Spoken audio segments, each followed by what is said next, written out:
बिस्मिल्लाहिर्रहमानिर्रहीम। अस्सलाम वालेकुम नाज़रीन, आप यूट्यूब चैनल देख रहे हैं। मैं इमरान ख़ान हूँ। हम सैलाब मुतासरीन की मदद के लिए इस तरफ जा रहे हैं दादू में, और रास्ते में मैं आपसे मुखातिब हूँ क्योंकि ख़बरें बहुत इम्पॉर्टेंट हैं। जो पहली ख़बर है वो रिपोर्ट हुई है जेरूशलम पोस्ट से। जेरूशलम पोस्ट जो है वो, अगर इसराइल के आप टॉप के 3 अखबारात निकालें तो उनमें से एक ये भी है। इसकी बहुत सारी ख़बरें माजी में भी ठीक साबित हुई हैं, कई ख़बरें जो है वो गलत भी साबित हुई हैं, लेकिन ज़्यादातर इसकी क्रेडिबिलिटी को चैलेंज नहीं किया जा सकता। और जब ये इस तरह की ख़बरें देते हैं तो वो दुरुस्ती साबित होती हैं। यानी इसी अखबार ने कहा था कि इसराइली वज़ीर आज़म नेतन्याहू वो गए थे न्यूम सिटी में जो सऊदी अरब बना रहा है। वहाँ पे अमरीकी वज़ीर ख़ारजा उस वक्त के, और उनके साथ जिन्होंने रिसीव किया था वो मोहम्मद बिन सलमान थे। ये क्लेम इस अखबार ने और दीगर अखबारात ने किया था गालिबन। मुझे जहाँ तक याद पड़ता है ये भी अखबार उसमें शामिल था, और उसकी तरदीद नहीं की जा सकी थी इसराइली हुकूमत की जानिब से। तो अब इन्होंने एक क्लेम पाकिस्तान के बारे में कर दिया है, और ये बहुत बड़ा क्लेम है। वो कौन है जो चाहता है कि पाकिस्तान इसराइल के करीब आ जाए, या पाकिस्तान इसराइल के साथ ताल्लुकात को बेहतर करे, या उसके लिए गुंजाइश पैदा करे? देखिए, पाकिस्तान में कुछ सहाफ़ियों को माजी में कहा गया है, और काफ़ी बासर लोगों ने सहाफ़ियों के ऊपर ये दबाव डाला है कि आप ऐसी बात करें जिससे इसराइल के लिए गुंजाइश पैदा हो। उसका रीज़न ये है कि अरबों ने इसराइल से ताल्लुकात बना लिए हैं, वो उनके साथ कारोबार कर रहे हैं, वो उनके साथ मामलाते ज़िंदगी को आगे बढ़ा रहे हैं जिनकी असल में जंग थी। अगर अरब फ़लस्तीनियों के लिए आवाज़ नहीं उठा रहे तो आप यहाँ, पाकिस्तान एक दूर दराज मुल्क है, पाकिस्तान के उतने वसाइल भी नहीं हैं, और फिर आप इसराइल के साथ एक दुश्मनी ले रहे हैं जिसका आपको लगातार आलमी सतह पर नुकसान हो रहा है। इस किस्म की बातें जो हैं वो सहाफ़ियों को बताई जाती थी। फिर उनसे एक्सपेक्ट किया जाता था कि वो इसको जाकर वो करेंगे भी। कुछ सहाफ़ियों ने जो है वो इस पर कभी बात की, कुछ ने नहीं की, कुछ पे तनकीद हुई, और ये मामलात ऐसे ही हैं। मुझे भी एक सहाफ़ी ने ही बताया था कि उससे एक बहुत बड़ी बासर शख्सियत ने क्या बात की थी। बहरहाल ये ख़बर ज़रा आप सुन लें। और PMLN के दौर में माजी में भी इस किस्म की डेवलपमेंट्स हो चुकी हैं। मरीम नवाज़ साहिबा ने एक मरतबा एक ट्वीट कर दिया था, और बाद में पता चला, उन्होंने ट्वीट ये सोच के किया था कि ये इमरान खान फंस रहा है। तो वो सहाफ़ी ने बाद में बताया कि इमरान खान नहीं फंस रहा, ये आपके वालिद गिरामी के दौर की बात मैं लिख रहा हूँ कि आप लोग ये मुज़ाकरात इसराइल के साथ या मामलात इसराइल के साथ आप लोग चला रहे थे। तो अब आ जाएँ कि अब क्या हुआ है लेटेस्ट। इसमें यह है कि जेरूशलम पोस्ट में शाया होने वाली रिपोर्ट के मुताबिक पाकिस्तान और इंडोनेशिया के सफारती वफूद इस हफ्ते खुफिया दौरों पर इसराइल में मौजूद हैं। मौजूद होंगे नहीं, मौजूद हैं, वो लिख रहे हैं। पाकिस्तान और इंडोनेशिया। देखिए, इंडोनेशिया का भी सेम पाकिस्तान से मिलता जुलता इसराइल को लेकर एक मौक़िफ़ रहता है। तो उन्होंने कहा जी कि पाकिस्तान और इंडोनेशिया के सफारती वफूद इस हफ्ते खुफिया दौरों पर इसराइल में मौजूद हैं। इसी हफ्ते के आखिर में पाकिस्तानी वफ़द सदर इसहाक हरज़ोग से भी मुलाकात करेगा। पाकिस्तानी वफ़द की इसराइली सदर के साथ इसी हफ्ते के आखिर में मुलाकात होगी। पाकिस्तानी वफ़द की सरबराही नसीम अशरफ कर रहे हैं। ये नसीम अशरफ कौन हैं, इनकी तफसीलात क्या हैं, ये मैं आपको आने वाले दिनों में तफसील के साथ बताऊंगा। ये बहरहाल परवेज़ मुशर्रफ साहब की काबीना का हिस्सा हुआ करते थे। वज़ीर मुमलिकत उस दौर में, परवेज़ मुशर्रफ साहब के दौरे हुकूमत में जब उनकी हुकूमत थी तो ये वज़ीर मुमलिकत रह चुके हैं। तो नसीम अशरफ साहब के बारे में इतना मैं आपको बता दूं सिर्फ। और परवेज़ मुशर्रफ साहब के दौर में भी कुछ इसराइल के मामले पे हिलजुल हो रही थी, और इमरान खान साहब ने बिल्कुल साफ चिट्टा इनकार कर दिया था कि जब तक फ़लस्तीनियों को उनका हक़ नहीं मिलेगा तब तक मैं इसराइल को तस्लीम नहीं कर सकता। यही बानी पाकिस्तान कायदे आज़म का मौक़िफ़ था। बल्कि इमरान खान साहब एक कदम और आगे बढ़ गए, और उन्होंने कहा कि अगर मैंने इसराइल को इन हालात में तस्लीम कर लिया, जब वो फ़लस्तीनियों का खून बहा रहा है और उनको मस्जिद में नमाज भी नहीं पढ़ने देता, और उनको उनका बुनियादी हक़ आज़ादी का नहीं मिल रहा, तो मैं अपने अल्लाह को क्या जवाब दूँगा। तो उस दिन बहुत सारे लोगों ने कहा था कि इमरान खान साहब का इख्तिताम अब शुरू हो गया है। वजह यह है कि जब इस लेवल पे आके कोई आदमी इनकार करता है तो फिर उसके ख़िलाफ़ आलमी सतह के ऊपर बहुत सारी चीज़ें हो जाती हैं। इस किस्म की बातें उन दिनों में की जा रही थी। बाद में हमने इमरान खान साहब की हुकूमत को गिरते हुए और रजीम चेंज होते हुए देखा। बहरहाल ये अखबार क्या लिख रहा है, हम इस तरफ आते हैं वापस। वो कह रहे हैं कि दौरा इसराइल के दौरान पाकिस्तानी वफ़द को इसराइल भर के दौरे भी करवाए गए। मुख्तलिफ़ इलाके, मुख्तलिफ़ शहर, उनकी तरक्की, उनकी बहुत सारी चीज़ें वो दिखाई गई पाकिस्तानी वफ़द को। रिपोर्ट में मज़ीद बताया गया है कि वफ़द में कराची से ताल्लुक़ रखने वाले एक सहाफ़ी भी शामिल हैं। अब ज़रा मेरे कराची वाले दोस्त देख लें अपने इर्द गिर्द कौन गायब है, और ज़रा चेक कर लें हमारी बरादरी में से कौन सा ऐसा बंदा है जो इस वक्त कराची में मौजूद नहीं है और गायब है, और उसका ज़रा पता करवा लें, वरना आने वाले दिनों में पता तो चल जाएगा कि ये कौन सा सहाफ़ी है जो पाकिस्तानी वफ़द के साथ चीज़ों को देखने के लिए इसराइल में मौजूद है। इससे पहले एक सहाफ़ी अहमद कुरैशी, आपको याद होगा, वो उसने इसराइल का दौरा किया था और बाद में उसको पाकिस्तान के सरकारी टेलीविज़न से इसलिए निकालना पड़ा कि पाकिस्तान में बहुत बड़े पैमाने के ऊपर एहतजाज हुआ था। अब सवाल ये पैदा होता है कि क्या इस मामले के ऊपर फजलुर रहमान साहब और बाकी तमाम पॉलिटिकल पार्टीज़ जो PDM का हिस्सा हैं, वो तमाम ये सवाल पूछेंगी हुकूमत वक्त से, और क्या शहबाज शरीफ साहब से ये सवाल पूछा जाएगा? क्योंकि शहबाज शरीफ साहब ने कल ही कहा कि पाकिस्तान आलमी तन्हाई का शिकार अब नहीं रहा। तो क्या ये इसराइल से ताल्लुकात बनाने पे आप आलमी तन्हाई से निकलना जा रहे हैं? क्या कर रहे हैं? इसके ऊपर एक क्लैरिफिकेशन आनी चाहिए महकमा खारजा की, और जेरूसलम पोस्ट के ऊपर केस करना चाहिए आलमी सतह के ऊपर कि वो पाकिस्तान के खिलाफ ऐसा प्रोपेगेंडा कर रहा है।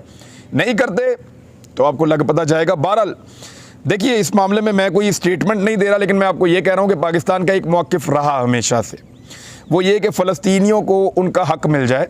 यही अक़वाम मुत्तहिदा का सबका है कि फ़लस्तीनियों को उनकी रियासत मिल जाए, उनका हक़ मिल जाए जो उनका बुनियादी हक़ है, और उनको अपनी इबादात और जो कुछ भी वो अपनी रसूमात अदा करते हैं उसके लिए मुकम्मल आज़ादी हासिल हो।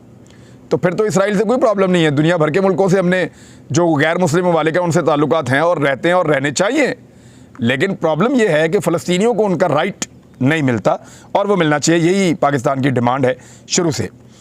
मरीम नवाज़ साहबा और नवाज़ शरीफ साहब को एवन फील्ड रेफरेंस के अंदर मेरे ख्याल में अब फारिग कर दिया जाएगा, और कुछ लोग कह रहे हैं डील का हिस्सा है, और कुछ सहाफ़ी भी ये कह रहे हैं कि ये डील का हिस्सा है और ऐसा होगा।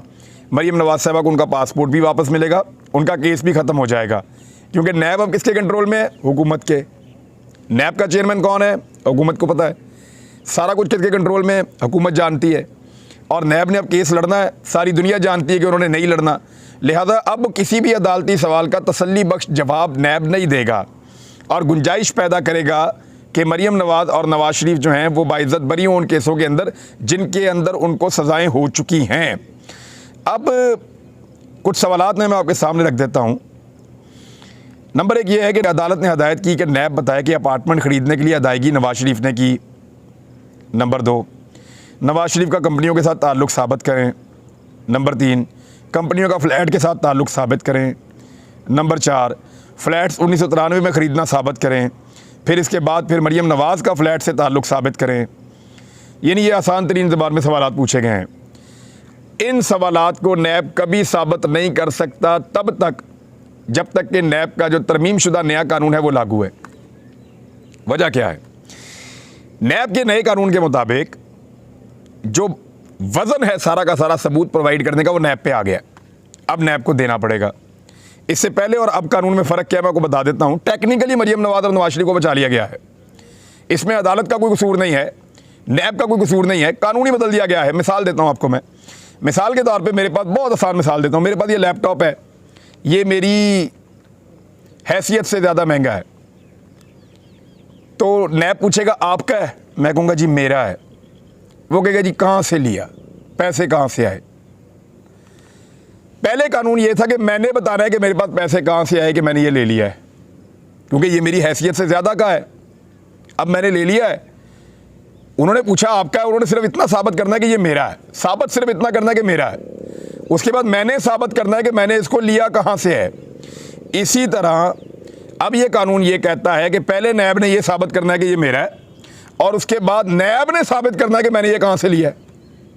तो ये तो जादूगरों वाला कानून हो गया ना कि नैब को ख्वाब आएंगे और जादू बन जाएगा कोई और उसको पता चल जाएगा कहाँ से लिया है। एक आदमी ने एक प्रॉपर्टी ले ली 1 अरब की और नैब ने साबित करना है कि प्रॉपर्टी इसकी है, साबित हो गया जी इसकी है। अब पहले ये होता था कि उस बंदे ने बताना है कि मैंने 1 अरब रुपया कहाँ से लाया मैं जो मैंने ये प्रॉपर्टी ली है। अब ये साबित नैब ने करना है कि ये 1 अरब रुपया कहाँ से लाया जहाँ से इसने प्रॉपर्टी ली है। तो इतने आराम से वाइट कॉलर क्राइम में सियासतदान तो नहीं फंसते। पूरी दुनिया से हमने अपना कानून तब्दील कर दिया। तो बहुत मुबारक हो पाकिस्तान को। मरियम नवाज़ साहब और नवाज शरीफ साहब बाकायदा एक डील के तहत जैसी हुकूमत आई, ऐसा लगता है उसी तरह ये निकल जाएंगे। अब आ जाए मरियम औरंगज़ेब और जावेद लतीफ़ के ख़िलाफ़ पेशावर में भी मुकदमा दर्ज कर लिया गया है और ये लोगों को मजहबी जज्बात को भड़का रहे हैं लोगों के। और एक रहमानुल्लाह साहब हैं, उन्होंने दरख्वास्त दी थी, उनकी दरख्वास्त के ऊपर ये मुकदमा दर्ज किया गया है और उसमें यही कहा गया है कि इन लोगों ने लोगों के मजहबी जज्बात को भड़काने की कोशिश की है और इस तरह तो एक लीडर के ऊपर जो है वो कोई कातलाना हमला कर सकता है। और इमरान खान साहब को इस बारे में खुफिया इतलात मौजूद हैं और पाकिस्तान के बड़े अहम हिसास एरिया से उनको ये इन्फॉर्मेशन मिली है। इमरान खान साहब को पंजाब असम्बली में वज़ीर आज़म के ख़िलाफ़ आर्टिकल 6 के तहत कार्रवाई की करारदाद मंजूर कर दी गई है। क्यों की गई है ज़रा टेक्निकली समझिए, अब ये बड़ी ज़बरदस्त चीज़ है। नवाज शरीफ साहब कौन है? इश्तिहारी। नवाज शरीफ साहब कौन है? मफरूर है। नवाज शरीफ साहब कहाँ हैं? बरतानिया में हैं। नवाज शरीफ पाकिस्तान के किसी मामले के अंदर मुदाखलत नहीं कर सकते। जेल में इस वक्त कानून के मुताबिक उनको सज़ा काटनी चाहिए। वो बाहर बैठ के फैसला कर रहे हैं कि पाकिस्तान का आर्मी चीफ कौन होगा। इसी बात से इमरान खान ने मना किया था और कहा था मेरिट पे होना चाहिए, तो इस पर फ़ौज में शदीद गमो गुस्सा आ गया था DGI-SPR साहब के मुताबिक। अब इमरान खान साहब ने सवाल पूछा है कि अब आपको गमो गुस्सा, यानी सारी पाकिस्तानी कौम ही पूछ रही है कि अब गमो गुस्सा क्यों नहीं आ रहा जब एक मफरूर इश्तिहारी के बारे में वुज़रा कह रहे हैं कि वो बाहर बैठ के फैसला करेगा और मुशावरत करेगा कि पाकिस्तान का आर्मी चीफ कौन होना चाहिए। और मैं आपको एक इन्फॉर्मेशन दे देता हूँ पक्की, अब तक की इतला के मुताबिक, सोर्स मेरे पास भी हैं और बड़े शानदार हैं।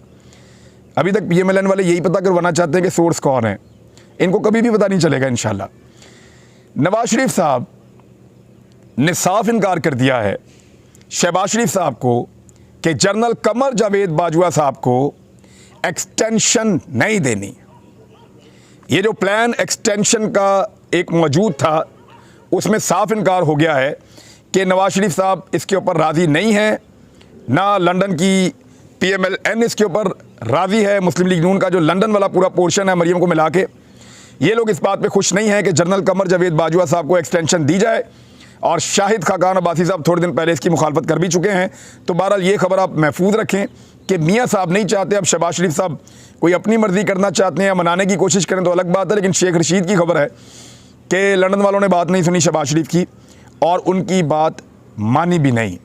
तो आर्टिकल 6 के तहत जी कह रहे हैं शहबाज शरीफ पे मुकदमा करो, क्योंकि ये मफरूर इश्तिहारी से लंदन में जाके मशवरा कर रहे हैं कि पाकिस्तान का नया आर्मी चीफ कौन होगा। वैसे पाकिस्तान एक एटॉमिक पावर है, उसके आर्मी चीफ का तायुन जो है वो आईनी और कानूनी तरीके से होना चाहिए।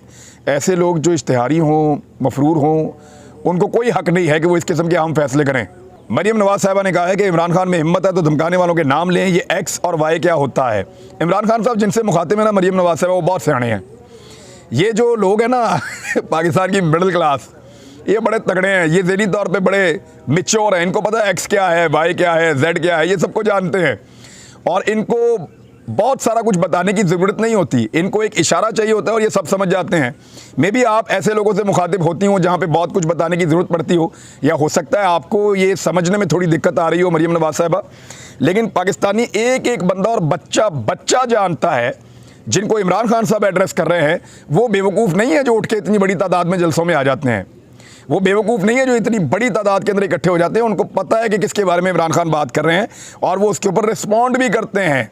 क्योंकि आप लोगों को समझ नहीं आ रही, माजी में आप लोग भी खिलाई मखलूक और बहुत सारे ऐसे अल्फाज इस्तेमाल करते रहे हैं।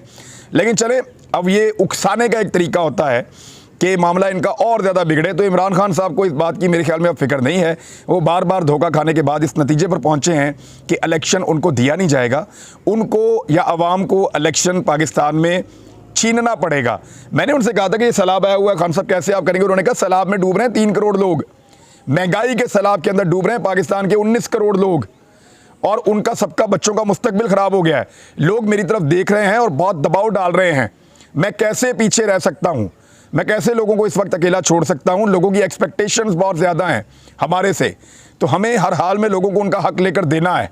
और सैलाब में भी हम देखो लोगों को बचा रहे हैं, कोशिश कर रहे हैं। हम जितना ज़ोर लगेगा हम लगाएंगे और हम उनके साथ हैं। लेकिन ये जो बाहर सैलाब के बगैर जो लोग तबाह हो गए 19 करोड़ जो बिल नहीं दे पा रहे, मैं आपको एक चीज़ बताता हूँ। मैं लाहौर से निकल रहा था दादू के लिए, रास्ते में एक फैमिली बैठी हुई थी, अच्छे खासे दिख रहे थे। उनके बच्चे ने हाथ में एक बोर्ड उठाया हुआ था, घर का किराया देना, पैसे दे दो। पैसे सारे बिजली के बिल में चले गए हैं। रात को एक बिजनेसमैन आए, मुझे वो कुछ हमें उन्होंने देनी थी डोनेशन। वो कह रहे थे मेरे फैक्ट्री के अंदर बहुत सारे लोगों ने अगली एडवांस तनख्वाह पता क्यों ली है? सिर्फ इसलिए लिए कि बिजली का बिल अदा करना है। अब वो एडवांस तनख्वाहें लेकर लोग बिजली का बिल अदा कर रहे हैं। ये हालात हो गए हैं पाकिस्तान में। तो इस वक्त इमरान खान साहब पीछे नहीं हट सकते, वो नहीं छोड़ सकते इस मामले को, उनको आगे ही बढ़ना पड़ेगा और बहुत जल्दी ये एहतजाज बड़ी शिद्दत इख्तियार कर जाएगा। फजलुर रहमान साहब ने कहा कि इमरान खान साहब के खिलाफ कार्रवाई ना करने पर मैं हुकूमत से खाइफ हूँ। फजलुर रहमान साहब नाराज़ हो गए, खफा हो गए। अल्लाह ताला उन्हें सलामत रखे, खुश रखे और उनकी जो खिफ़त है उसका हुकूमत ने मिटाने का बंदोबस्त ऐसे किया कि फजलुर रहमान साहब को सिंध में बुला के सरकारी हेलीकॉप्टर के ऊपर जो है वो सैलाबज़दा इलाके दिखाए गए हैं। ये वो आखिरी आदमी है जो हेलीकॉप्टर पे बैठ के सैलाबज़दा इलाका देख रहा है। सैल्यूट है फजलुर रहमान साहब को।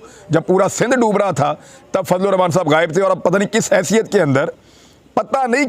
के अंदर, फजलुर रहमान साहब बैठे हैं जाकर हेलीकॉप्टर में। ना इनके पास कोई ओहदा है, ना इनके पास कोई इख्तियार है, ना इनकी कोई एक्सपर्टी है, लेकिन इसके बावजूद वो जाकर बैठ गए हेलीकॉप्टर में। बहुत सारे केसेस ख़त्म हो गए हैं खामोशी के साथ, सैकड़ों केसेस ख़त्म हो गए हैं। जितने पुलिस वालों के ऊपर, ब्यूरोक्रेट्स के ऊपर केस बने हुए थे नैब में, वो सारे खामोशी के साथ एक एक करके ख़त्म होते चले जा रहे हैं। वकला वहाँ पे डेट लगवाते हैं, अदालत में जाते हैं, कहते हैं केस नहीं बनता, अदालत केस नैब को वापस कर देती है, केस बनता ही नहीं है। तो इस तरीके से ये सारी चीज़ें चल रही हैं। कुछ अहम डेवलपमेंट्स हैं वो मैं आपके साथ शेयर करूँगा, और लेकिन अगले वीलॉग में वक्त काफ़ी ज़्यादा हो गया। तक इतनी अपना ख्याल रखिएगा, अपने चैनल का भी। अल्लाह हाफ़िज़।